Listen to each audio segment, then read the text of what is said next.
अस्सलाम वालेकुम नाज़रीन, मैं हूं अरसलान खोकर। आप देख रहे हैं प्रोग्राम तेज़ी मंदी। बहुत सारी चीज़ें हैं जी। सबसे बड़ी बात पेट्रोल का बढ़ जाना, 250 रुपये फ़ी लीटर पेट्रोल बढ़ जाएगा। मरहलावार 50 रुपये ड्यूटी बढ़ाई जाएगी पेट्रोलियम मसनूआत पे। ये लेवी ड्यूटी अगर मरहलावार 50 रुपये जाएगी और दुनिया भर में अगर पेट्रोल प्राइसेस कम होती हैं तो उसका कोई बहुत बड़ा फ़ायदा आवाम को नहीं पहुँचेगा।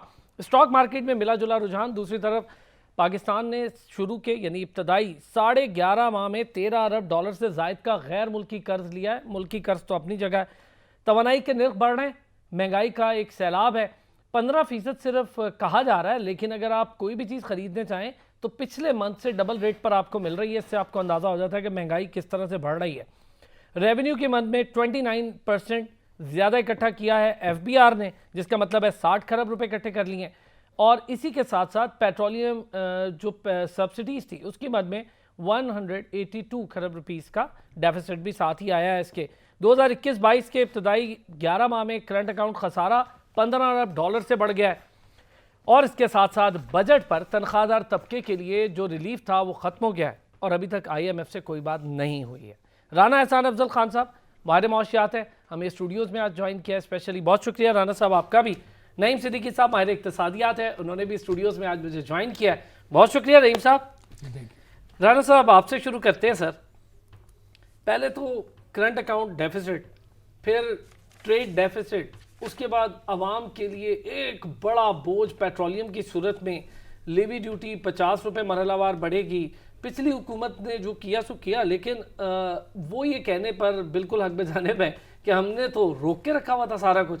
ये 3 माह में ऐसा क्या हो गया, तो बताएं सर कैसे हो गया और क्या हो गया। देखें अरसलान, 3 माह में ये हुआ कि जो ख़जाना 10.8 अरब डॉलर के ऊपर खड़ा हुआ था वो गिर के तकरीबन 8 अरब डॉलर पे आया और फिर चाइनीज़ कंसोर्शियम से आपको 2.3 अरब डॉलर मिला, तो वो कहीं वहाँ बेहतरी आई।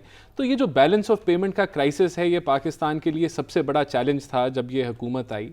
और फिर उसके बाद जो IMF से नेगोशिएशंस हैं, और IMF जो है वो किसी टारगेट पे उसको ना मना पाना, और वो टारगेट हायर और अब ये फिर प्रायर एक्शन जो है वो उन्होंने फिर दे दिए कि ये IMF ट्रांच रिलीज़ करने से पहले आपको ये चीज़ें करनी है, जिसके अंदर आपने देखा कि जो सैलरी क्लास के ऊपर टैक्सेस हैं वो वापस से लगा दिए गए, जिस स्लैब के अंदर से ख़त्म कर दिए गए थे, और जो आपने रेवेन्यू का जो टारगेट है इंक्रीज़ किया, सुपर टैक्स आपने देखा। तो ये वो सारे प्रायर एक्शंस हैं जो IMF ने जो है वो कर लिए। तो ये मैं समझता हूँ कि एक तो ये फैक्टर ज़रूर है कि जहां आपने देखा कि लोकली आपने बिजली के नरखों को भी बढ़ाया, आपने जो है पेट्रोलियम प्राइसेस को भी बढ़ाया, लेकिन दूसरा जो इम्पैक्ट है वो ये है कि दुनिया में एक सुपर कमोडिटी साइकिल चल रहा है। आप देखें कि पिछले अगर आप 5-6 माह का ही तजिया करें तो आपको नज़र आएगा कि जो गैस प्राइसेस हैं, जो $15 हम यहाँ समझते थे फी MMBTU जो है वो बहुत बड़ी प्राइस है, बड़ा महंगी LNG हो गई, वो $42 पे स्पॉट पे चली गई, यानी कि 3 गुना तकरीबन। और जो नॉर्मल हालात थे जब ये $7-8 की होती थी, उससे 5 गुना ज़्यादा इंटरनेशनली LNG की प्राइसेस बढ़ गई हैं। इसी तरह क्रूड ऑयल जो है, क्रूड ऑयल जो आपका कोरोना के टाइम में $40 का जो है वो बैरल था पूरे साल के अंदर, फिर 50 का हुआ, फिर 70 का हुआ, वो आज $120-115 फी बैरल के ऊपर वो गिरावट भी आई, उसका फायदा नहीं हुआ। गिरावट आई, लेकिन एवरेज की मैं बात कर रहा हूं। ऑन एवरेज जो है इस वक्त $100 से ऊपर इस साल के अंदर क्रूड जा रहा है। तो वो आप पाकिस्तान भी इसी दुनिया का हिस्सा है। आपकी ज़्यादातर कमोडिटीज़ आप इंपोर्ट करते हैं, पेट्रोलियम आप इंपोर्ट जो है वो सबसे बड़ा आपका इंपोर्ट का। आप देखें $10 अरब की आपकी इंपोर्ट थी पिछले साल, इस साल $20 अरब की आपने पेट्रोलियम प्रोडक्ट्स को इंपोर्ट किया है। आपका जो आपने कहा trade deficit, it is a historic trade deficit, 45 अरब से भी अबव आपका ट्रेड डेफिसिट जा रहा है, यानी कि। और फिर जो आपका करंट अकाउंट डेफिसिट 15 अरब या 16 अरब पे ये एंड करेगा जब ये फाइनल हमारे पास फिगर्स आते हैं। और आप ये देखें अभी ये जो मई का जो करंट अकाउंट डेफिसिट है 1.6 अरब डॉलर का आपका है, यानी कि it is one of the highest current account deficits एक ही मंथ का। और वजह क्या है? वजह ये है कि पेट्रोलियम की प्राइसेस, वजह है LNG की प्राइसेस, वजह है आपकी कमोडिटी की प्राइसेस। चलो राना साहब इस पे थोड़ी सी और बात ना कर लें, पहले मैं जरा नईम साहब से भी करूं, फिर आपके पास भी इस पे आता हूं। नईम साहब थोड़ा सा स्टॉक मार्केट पे भी कर लेते हैं। गिरावट हुई तो 2-2 हज़ार पॉइंट की भी हो गई, उससे भी ऊपर हो गई। बेहतरी आनी होती है तो 8-9 पॉइंट बेहतर भी हो जाता है। लेकिन ये जो गिरावट है इसका सारे का सारा बोझ किस पे ट्रांसफर होगा? बायर पे या फिर सेलर्स बड़ी बड़ी कंपनीज पर भी कुछ ट्रांसफर होगा? देखिए सर, मैं thank you very much Arsalan. हमेशा मैं आपके प्रोग्राम में ये कहता हूँ कि स्टॉक मार्केट जो है वो इंडिकेशन नहीं है इस वक्त आपकी कोई इकोनॉमिक डेवलपमेंट की, क्योंकि आपके मुल्क में ज़्यादातर जो इन्वेस्टर्स हैं ना, वो कभी कंपनियों की उतनी बैलेंस शीटें उस तरह स्टडी करके शेयर नहीं खरीद रहे होते, वो बल्कि स्पेकुलेशन पे चल रहे होते हैं। आप 2001 2002 आपके सामने था, वहाँ लोगों ने देखा कि कितनी तबाही हुई। फिर 2008 2009 आपके सामने था, वहाँ देखे आपने लोगों ने का कितना नुकसान हुआ। फिर आप देखिए कोविड में को मार्केटें बेहतर होना शुरू हुई, को थोड़ा से हालात बेहतर शुरू हुए, उसके बाद एकदम ड्रॉप आना शुरू हो गया।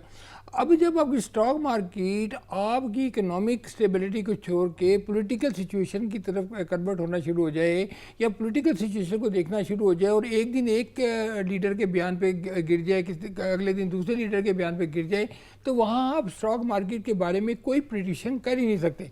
2154 मार्केट ने उस दिन आप डाउन हुई, तकरीबन ऑलमोस्ट फ्रीज हो गई थी उस दिन, और वो ट्रेडिंग को रोकना पड़ा। उसके बाद मार्केट अगले दिन 768 पॉइंट चढ़ गई। उसके बाद आप 3-4 दिन से देख रहे हैं कि मार्केट जो है ना, वो हमसे ज़्यादा पॉलिटिकल सिचुएशन को मॉनिटर कर रही है। वो देख रही है कि पॉलिटिकल सिचुएशन कैसी होगी। तो आजकल आप देख रहे हैं कि वॉल्यूम्स नहीं है, ट्रेड नहीं हो रहा।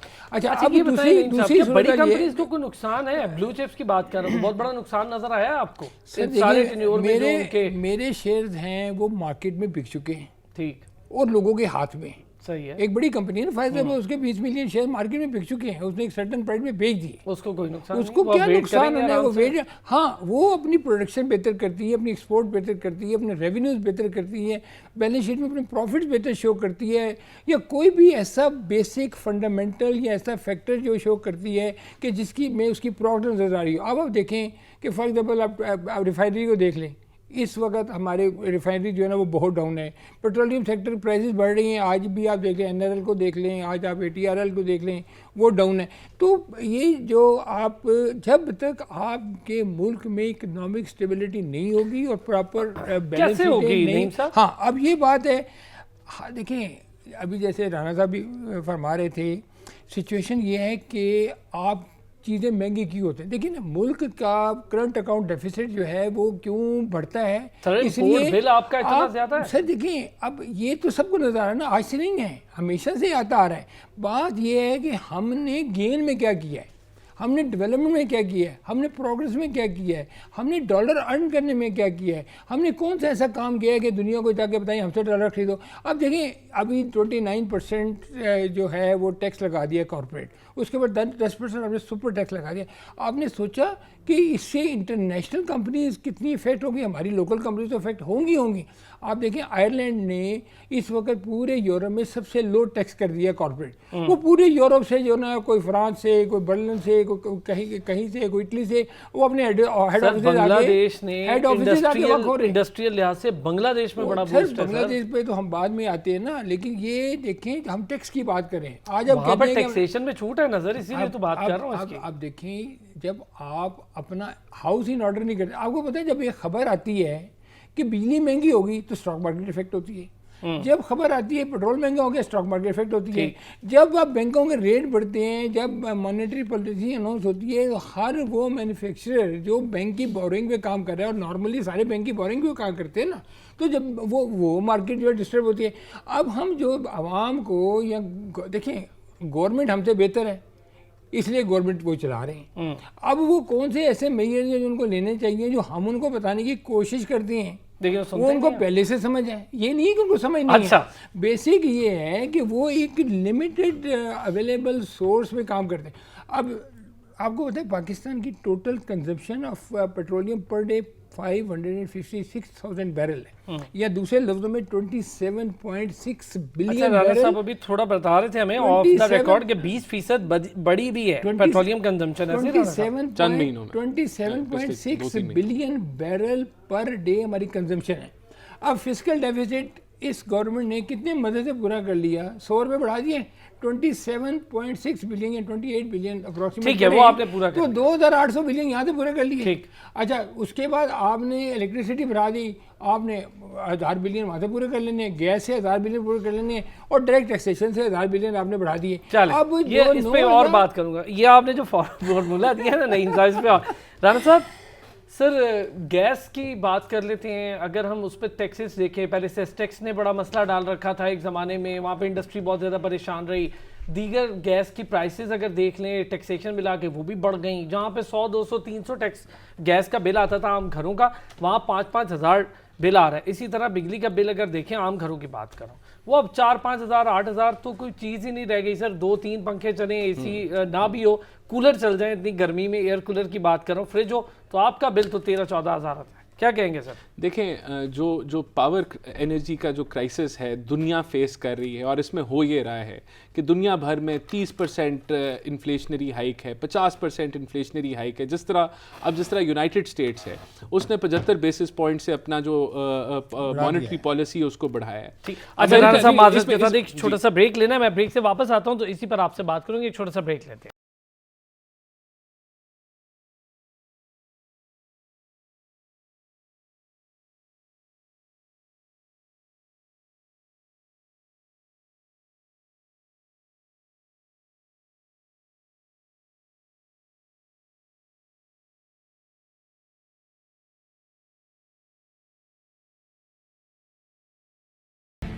वेलकम बैक जी। कुछ बात हो रही थी हमारी बहुत सारे खसारों के हवाले से, उन पर काबू पाने के हवाले से। राणा साहब कुछ फरमा रहे थे। जी राणा साहब। देखिए, जो पावर क्राइसिस दुनिया में आ रहा है प्राइस इंक्रीजेस की वजह से, उसके अंदर आप देख रहे हैं कि दुनिया जो बड़े मुल्कों की भी जो गवर्नमेंट्स हैं, और ओवरऑल यूरोप में हो गया, अमेरिका हो गया, वो उधर मॉनेटरी पॉलिसी रेट्स बढ़ रहे हैं।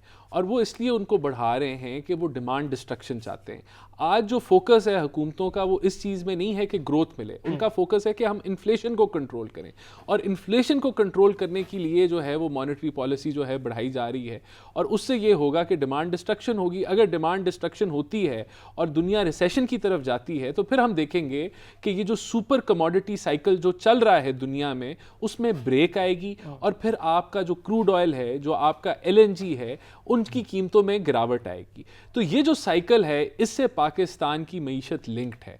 आप यहाँ जितना मर्जी हुकूमत को ब्लेम करें ना करें, लेकिन अगर क्रूड ऑयल $120 से $70 पे आ जाता है, तो आप यहाँ पाकिस्तान में भी रिलीफ देखेंगे। अगर LNG जो है वो $42 फी MMBTU से गिर के $10 या $15 पे आ जाता है, ये तो फिर यहाँ बिल्कुल सही बात की। लेकिन अगर रियलिटी बेस देखें अभी फिलहाल के तनाजुर में, इसमें कुछ रिलीफ हो सकता है? क्योंकि अभी तो चले ये एक अंदाज़ा है कि अगर ऐसा होता है तो ऐसे हो सकता है, ऐसा होता है तो ये हो सकता है। लेकिन जो हालिया सिचुएशन है, 250 रुपए का पर लीटर पेट्रोल है, जिसपे 10 से 15 रुपए, आप 14 रुपए में, देखिए ये जो सिचुएशन है, ये बदतरीन सिचुएशन है फॉर सैलरीड क्लास। क्योंकि आज जो इन्फ्लेशन के नंबर आए हैं जून के, वो 20% से भी ऊपर की इन्फ्लेशन आई है। क्या लोगों की इनकम में 20% इजाफा है? नहीं है इजाफा। लोगों की इनकम में उस तरीके से जो जिस तनासर से महंगाई बढ़ रही है, उस स्पीड से जो है लोगों की इनकम नहीं बढ़ रही। और यही वजह है कि हमें डिमांड डिस्ट्रक्शन करनी है, हमें अपने फालतू एक्सपेंसेस ख़त्म करने हैं, हमें अपने यानी कि अगर जहाँ जहाँ की फालतू यूटिलाइजेशन है उधर कंट्रोल करना पड़ेगा। और यही मैं आपको बता रहा हूँ कि जो इंटरनेशनल सिनारियो भी है, वो भी डिमांड डिस्ट्रक्शन और रिसेशन की तरफ जा रहा है।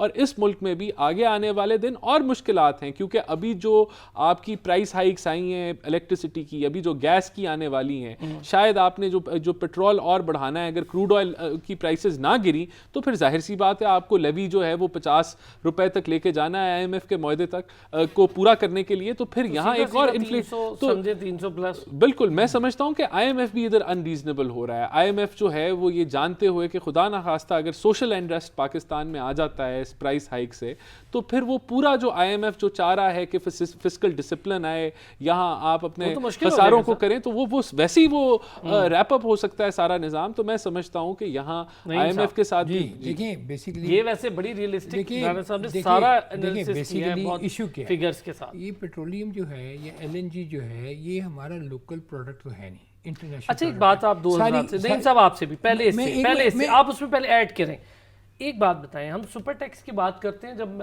वैसे ही मैं किससे डिस्कस करूं तो कहते हैं यार ये तो करोड़ों रुपए कमाने वालों पर 15 करोड़ कमा रहा है तो उस पर।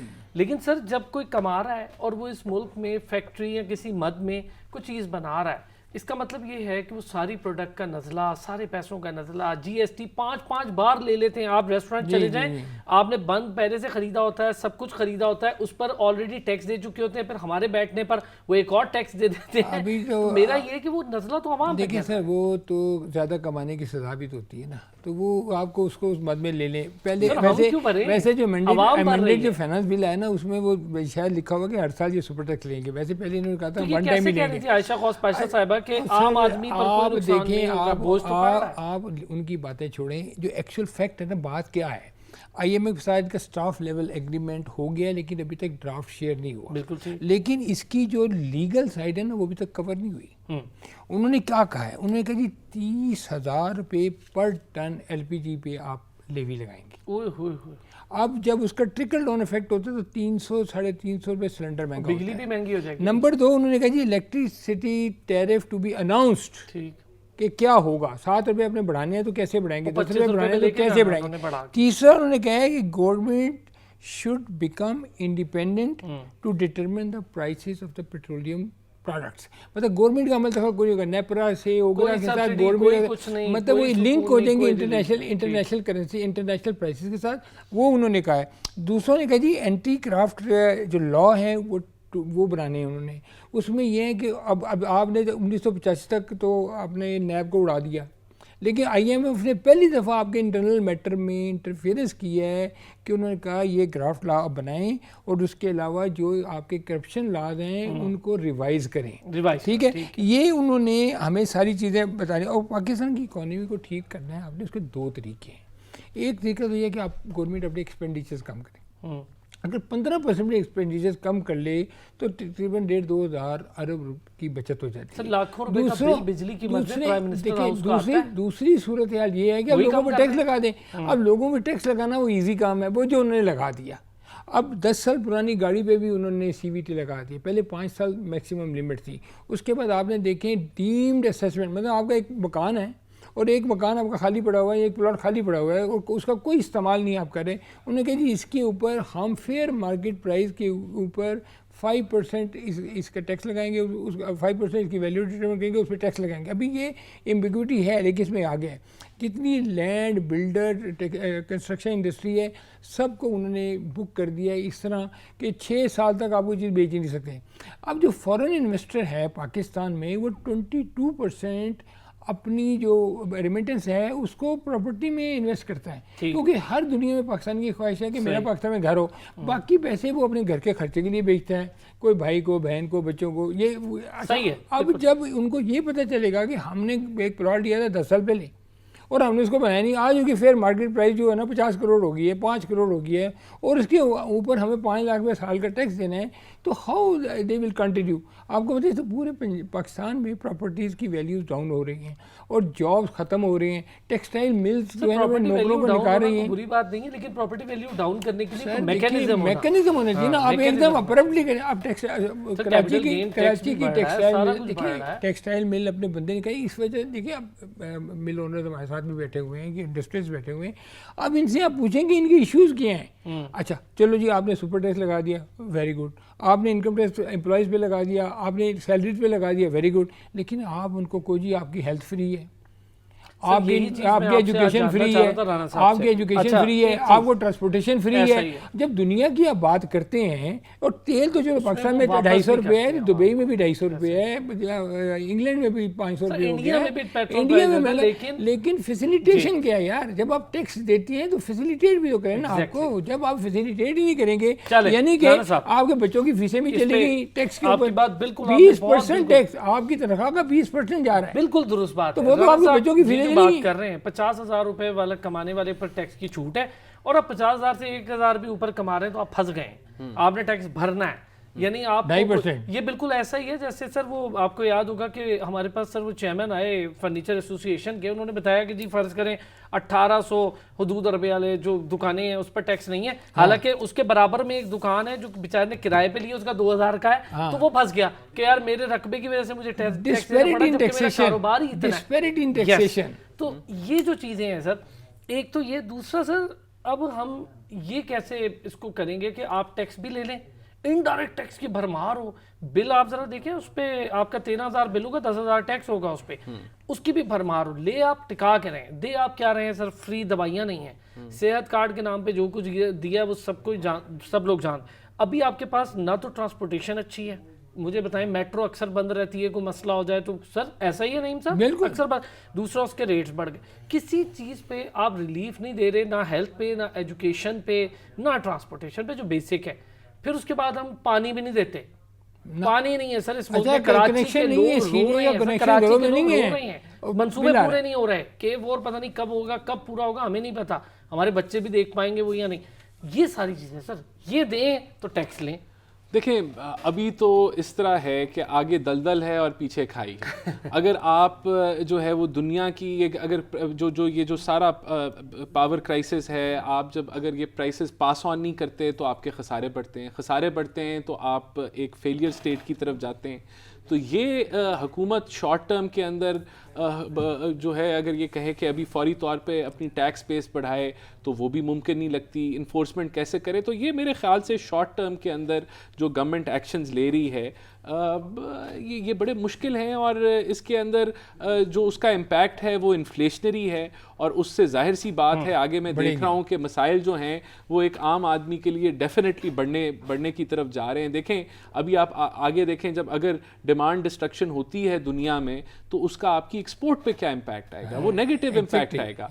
आप देखेंगे कि आपकी जो एक्सपोर्टर्स हैं, मुझे बताएं, मैं अभी देख रहा था मेरे पास जो फिगर्स हैं उसमें मौजूदा माली साल की बात कर रहा हूँ 2000 से, उसमें 11 महीनों में दरामदी बिल 75 अरब 74 करोड़ डॉलर का हुआ है, जो कि पिछले इसी माली साल में 55 अरब डॉलर 80 बिलियन एक्सपेक्टेड था। तो सर ये तो इसका मतलब है कि पिछले से और बढ़ गया सर, 8 बिलियन की तो गाड़ियां आई हैं, कंप्लीट बिल यूनिट जो है सीपी, ये याशी खत्म होनी चाहिए, ये मुल्क नहीं अफोर्ड कर सकता, ये महत्वपूर्ण पाबंदी लगी, तो पाबंदी लगाइए, बच्चों के पैम्पर ना मंगवाएं, आपका 20-22 बिलियन डॉलर का तो पेट्रोलियम का खर्चा। यही दाना साहब इस पे कमेंट करते हैं। हाँ देखें, बिल्कुल अब ये जो ये इस वक्त मुल्क अवाम लग्जरीज अफोर्ड नहीं कर सकता, इस वक्त हमें इन चीज़ों को रोकना है। और देखिए यही वजह है कि जो असेंबलीज में बैठे नहीं सर, बॉटम लाइन ये है कि डिस्पैरिटी इन टैक्सेशन खत्म करें। बिल्कुल, टैक्स टू मैं हमेशा एक बात कहता हूँ, टैक्स टू टैक्सेबल, जिस पे टैक्स लगता है उस पे टैक्स लगाएं। ये ना करें कि एक की दुकान 300 फुट है तो 3 करोड़ का बिजनेस कर रहा है, एक उसके ऊपर 3,000 पे टैक्स लग गया। और इसी तरह सब्सिडीज को भी आप शिफ्ट करें, सब्सिडीज को भी रीबैलेंस करें, जो लोग मुतासिर तरीन तबका है उसकी तरफ रिलीफ आए, और जो कॉर्पोरेट्स जो अरबों रुपए की जो है वो सब्सिडीज जो है एंजॉय कर रही हैं वो आपको खत्म करनी पड़ेगी। चलें जी, बहुत शुक्रिया। राना एहसान अफजल खान साहब हमारे साथ मौजूद थे, माहिर मौशियात, और नईम सिद्दीकी साहब माहिर इक्तिसादियात हमारे साथ मौजूद थे। काफ़ी सारी चीज़ों पर आज डिस्कस की, कोशिश की कि उन पर बात करें। जो बोझ आवाम पर पड़ रहा है, क्या उसका कोई हासिल उसूल आवाम को होगा बाद में या नहीं होगा, आवाम के लिए इस बोझ से छुटकारा कैसे होगा, इस पर भी कोशिश की बात करें। अभी तो फिलहाल मुश्किल लगता है, लेकिन आने वाले दिनों में शायद इसके लिए गवर्नमेंट को इकदाम करे। उम्मीदें सबको यही हैं, लेकिन अब देखा जाए कि गवर्नमेंट क्या करती है। बहुत शुक्रिया, अगले हफ्ते फिर होगी आपसे मुलाकात, अपना ख्याल रखिएगा।